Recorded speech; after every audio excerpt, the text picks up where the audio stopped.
प्रसन्न करने का एक पयोव्रत बतलाता हूं मैं। जो 12 दिन का पयोव्रत है, फागुन शुक्ला 21 से लेकर फागुन शुक्ला द्वादशी तक का ये पयोव्रत है। यह पयोव्रत जो कोई कर लेती है उसको ऐसे सुंदर पुत्र की प्राप्ति होती है जो राक्षस को मार करके देवताओं की रक्षा कर सकता है। लेकिन इस व्रत को इसको कैसे करना पड़ेगा? बोले इस व्रत के का करने वाला पवित्र पवित्र होकर के और जो है अपने मन को, तन को, धन को सबको पवित्र करके और इस व्रत में प्रातःकाल उठ करके और जो सैया से उठते भगवान से प्रार्थना करें कि प्रभु मैं आपको प्रसन्न करने के लिए ये पयोव्रत कर रहा हूँ।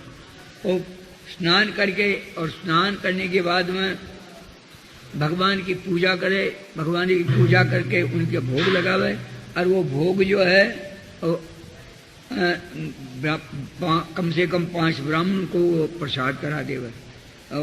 भगवान के पास नाचे गावे, उनकी नाना प्रकार से उत्सव करे और आप फिर भगवान के भोग लगा करके दूध पान करिए। यह किसी भी नीच आदमी से, झूठ बोलने वाले से, हिंसा करने वाले से और जो रजस्वला स्त्री से भाषण नहीं करे, उनका दर्शन भी नहीं करे। इस प्रकार से 12 दिन बिता करके नित्य प्रति अतिथियों की सेवा करे, किसी को भूखा नहीं जाने दे, पति की सेवा करे, पति को प्रसन्न रखती रहे। हे देवी, इस प्रकार से जो कोई इस व्रत को करता है उसकी कामना सब पूरी हो जाती है। यह प्रिय व्रत जो अदिति श्री कश्यप जी के महाराज के कश्यप जी महाराज के वचनों को सुन करके और उस पयोव्रत को किया उन्हें। अदिति ने पयोव्रत करके पयोव्रत करते ही करते और जो है कश्यप जी के वीर्य से और अदिति के रस से वो गर्भ धारण हुआ। उस गर्भ में भगवान स्वयं भगवान ने देखा कि अब और दूसरा कौन रक्षा कर सकता, इन देवताओं की रक्षा कोई नहीं कर सकता है। इसलिए भगवान स्वयं भी जो आकर के और जो अदिति के गर्भ में, भगवान गर्भ में जाते नहीं हैं, भगवान लीला बिहारी हैं, लेकिन भक्तों के लिए भगवान सब कुछ तैयार कर, सब कुछ कर, क्योंकि भगवान कहते हैं अगर छानी छाऊं पानी लाऊं, भक्त जो अगर मैं भक्त कहवे तो मैं उसकी छान छप्पर भी छाता हूं। क्योंकि नामदेव जी की नामदेव को और जो है कबीर जी के कहने से उनके यहाँ बालत को ला दी, और जो मीरा जी के कहने से उनको जहर से रक्षा की, और जो सबरी जी के कहने से उनके जूठे फरकाए। भगवान कहते हैं मैं भक्त का भक्त का चाकर हूं, क्योंकि क्योंकि सब नाथन को नाथ कहायो। मैं संसार में जितने भी बड़े बड़े हैं सबका मैं मालिक हूं। सब नाथन को नाथ कहायो, सभी हार मोह शीश नवायो, मेरी माया को पार न पायो। प्रेम से चाकर बनूं भक्त का प्रेमानंद बल जा। और जी प्रेम से चाकर बनूं भक्त को प्रेमानंद बल जा। झीनी झीनी प्रेम की डोरी मोह से तोड़ी छोड़ी न जाए। झीनी झीनी प्रेम की डोरी तोड़ी न छोड़ी न जाए। मोह से तोड़ी न छोड़ी न जाए। मोह से तोड़ी न छोड़ी न जाए। झीनी झीनी प्रेम की डोरी मोह से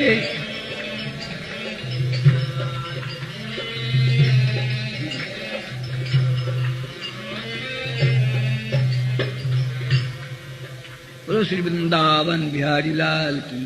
भगवान कहते हैं भक्त के बख्श होकर मैं प्रेम से भक्त का चाकर बन जाता हूँ, नौकरी बन जाता हूँ। इस पर एक दृष्टांत है। एक उज्जैन में ब्राह्मण देवता था और बहुत बड़ा धनवान था, यानी 200 वर्ष पहले की बात है। वो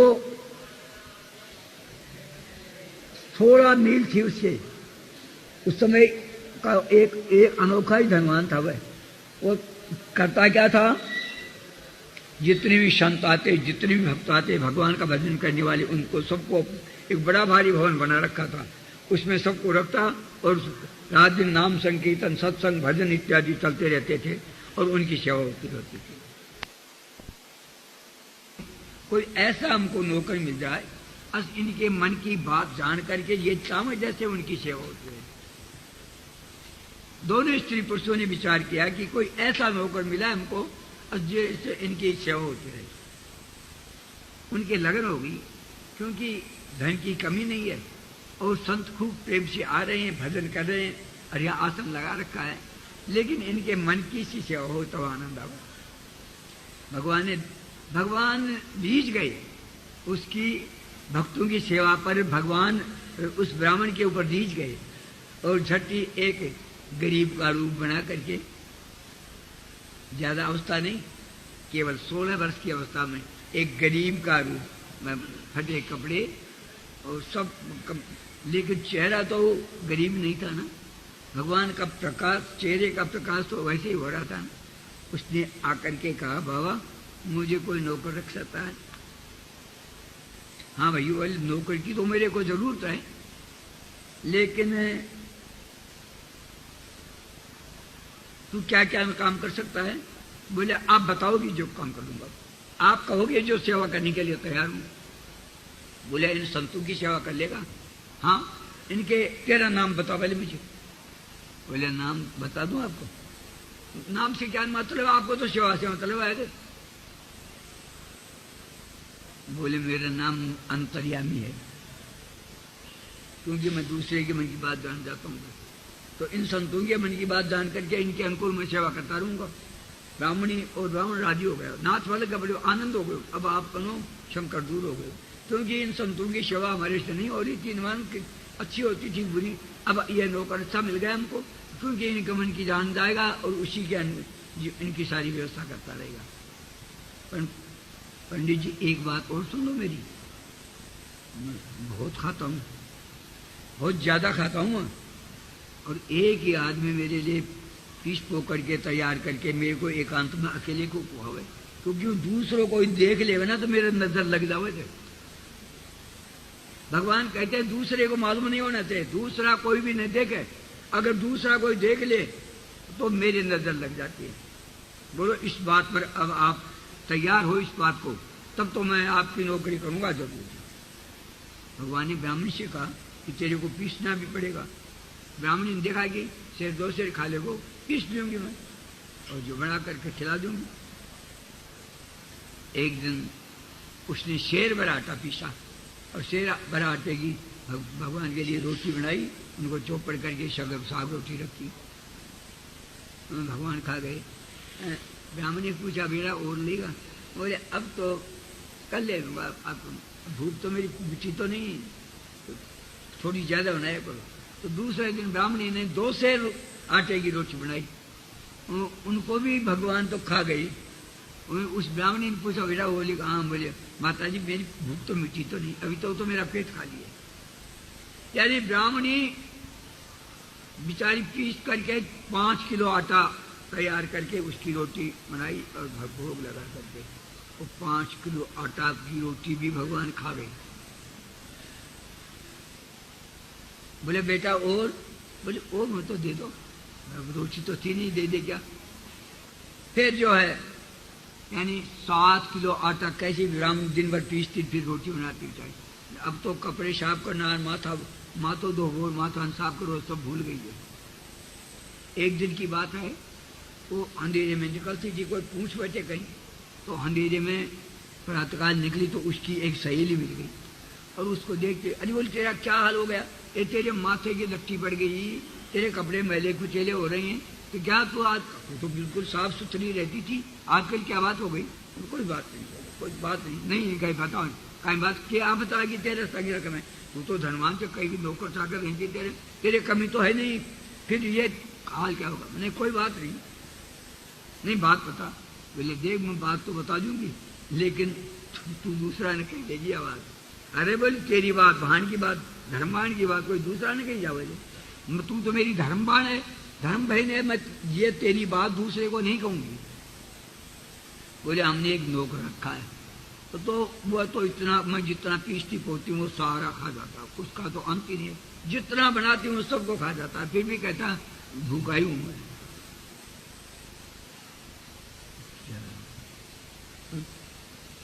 आकर जब आटा पीस करके और रोटी बनाई, भगवान आए आकर के बोले आज मैं नहीं खाऊंगा, मेरे पेट में दर्द हो रहा, बहुत जोर का दर्द हो रहा, मुझे भोजन की इच्छा नहीं, बहुत ज्यादा दर्द हो रहा। तो इतने में ब्राह्मणी बेचारी घबराई, अरे बोले नौकर का पेट में दर्द हो गया। ब्राह्मण भी आ गया, बोले क्या बात हो गई? बोले मेरे पेट में दर्द हो रहा है। क्या बात हो गई? कैसे? बोले ये तो मुझे मैं कह दिया था भाई, किसी दूसरे को पता नहीं चलना चाहिए। जब पूछो पंडितानी माता जी को पूछा जाए, पंडित जी पंडितानी से पूछो, बोले कोई दूसरा नहीं मालूम? बोले दूसरा नहीं, मैं एक मेरी पड़ोसन थी, मेरी धर्मबान मुरली जी ने कह दी। भगवान बस बोले बस अब मेरे नजर लग गई, अब मैं यहाँ नहीं रह सकता हूँ, क्योंकि अब मेरा पेट बहुत जोर से दुख रहा है। ऐसा कह करके भगवान अंतर वो भगवान कहते प्रेम से चाकर बनूं भक्त का, प्रेम आनंद बढ़ जाए। भगवान भक्त चाहे अब मैं नौकर बनवा के तैयार हूँ, कोई मन नौकर बनावे तो मैं, भगवान कहते मैं नौकर बनने के लिए भी तैयार हूँ।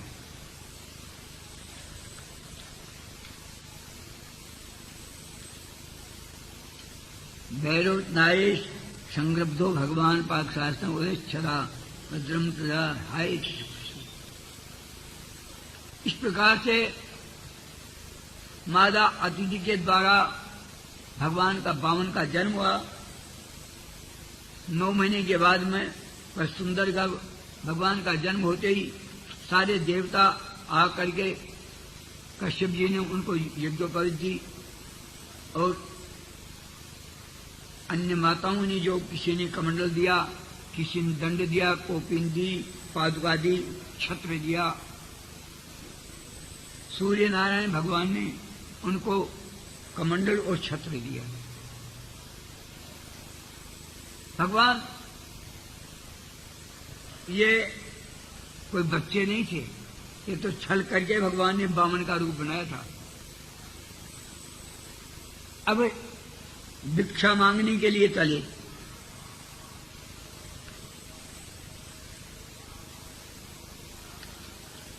भिक्षा मांगने के लिए चले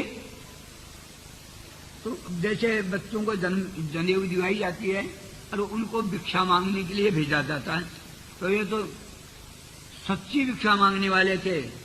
उन्होंने किसी ने कहा कि भाई हम भिक्षा मांगने के लिए आए, हम बोले यहाँ क्या ले रहे हो? राजा बलि जो बड़ा भारी यज्ञ कर रहा है, और उस यज्ञ में जाओ आपको इतनी भिक्षा मिलेगी, इतनी भिक्षा मिलेगी, फिर आपको कभी मांगना ही नहीं पड़ेगा। तो भगवान बामन से किसी ने कहा, तो भगवान चल दिए वहां से। चलते चलते और बीच में एक नदी आ गई। भगवान सोचने लगे कि कहीं मैं इसमें तो 52 आंगुल का ही तो हूं, और नदी को भाई इधर इसमें कितना पानी है, तो पानी तो उसमें एक ताल पानी था, नदी बहुत तेजी बह रही थी। रावण भगवान ने देखा कि मैं तो डूब जाऊंगा, बह जाऊंगा। वहां पर एक पंडित खड़ा था। बोले क्या देख रहे हो बावन जी, क्या देख रहे हो? बोले भाई कोई मुझे इस नदी से पार कर दे। अब बोले नदी से पार तो मैं कर दूंगा आपको, लेकिन आप कहाँ जा रहे हैं? बोले मैं राजा के बलि यज्ञ कर रहा है, और वो दानी है, जो कुछ कोई जाकर के उससे कोई मांगता है वो सब कुछ देता है, मैं वहीं जा रहा हूँ। तो आपको मिले ना, जिम आदो दे दे तो और मैं तेन पे पाली पास देता। पंडित कहता है कि हे भगवान बलि, हे बावन भगवान, आपको राजा बलि के यज्ञ में कोई जितनी जो दक्षिणा मिले ना, उसमें से अगर आधी दक्षिणा मुझे दे दो तो मैं आपको अपने कंधे पर बैठा करके और उस पार कर सकता हूँ। बावन भगवान ने कहा भाई देख एक बात है, मैं छोटा सा हूँ, मेरे पास कुछ है नहीं, इसलिए वहां जा रहा हूँ, आधी तो नहीं दूंगा, मैं थोड़ी सी चौथे हिस्से की दे दूंगा। ना बोले आधी हिस्सा दूंगा, आधी दक्षिणा दे दूंगा। अच्छा भाई पार तो कर देगा?